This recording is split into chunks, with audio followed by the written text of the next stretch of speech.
আপনারা জানেন একটি হৃদয় বিদারক একটি ঘটনা।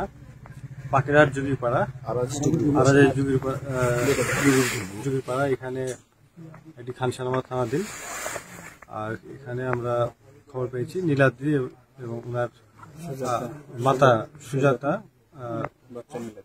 বাচ্চা হচ্ছে নীলাদ্রি, মা সুজাতা, তাদের ডেড বডি আর রশিতে ঝুলন্ত অবস্থা রয়েছে, এরকম একটি খবর পাওয়ার পর আমরা এখানে এসেছি। ওই হিসাবে এসে থানা পুলিশ এসেছে, আমরা দ্রুত রেসপন্স করেছি। আমরা লাশ সুরতাল করেছি, আমরা আইনগত প্রক্রিয়ার জন্য মর্গে নিয়ে যাব।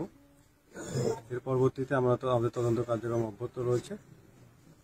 আমরা তদন্ত পরবর্তীতে আমরা আইনগত ব্যবস্থা নেব। ধন্যবাদ স্যার। আমার একটা প্রশ্ন ছিল স্যার, আমরা বলেছেন যে একটা রশিদ গিট ছিল আর একটি সুইসাইড নোট পাওয়া গেছে। আমরা সেই নোটটি জব্দ করেছি এবং সেই হাতের লেখা আমার বিশারদ যারা রয়েছে আর তারই নোট কিনা এটি আমরা যাচাই করেছি। সেটার মধ্যে কি লেখা ছিল স্যার? না স্যার, নোটে কি হচ্ছে যে তারিখ উল্লেখ ছিল? আসলে তদন্তের সাথে অনেক কিছু আমরা বলতে পারছি না। আমরা আপনাদেরকে দ্রুত এইটি প্রকাশ করব। এটা আপনার কাছে কি মনে হচ্ছে, হত্যা না আত্মহত্যা? আসলে তদন্ত ছাড়া আমরা এই মুহূর্তে কিছু বলতে পারছি না। সুরতাল রিপোর্টে কিছু পাওয়া গেছে কিনা?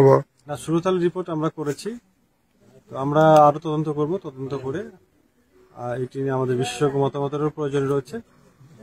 বিশেষজ্ঞ মতামত পেলে আমরা এই ঘটনার রহস্য আপনাদের সামনে উন্মোচন করতে পারব।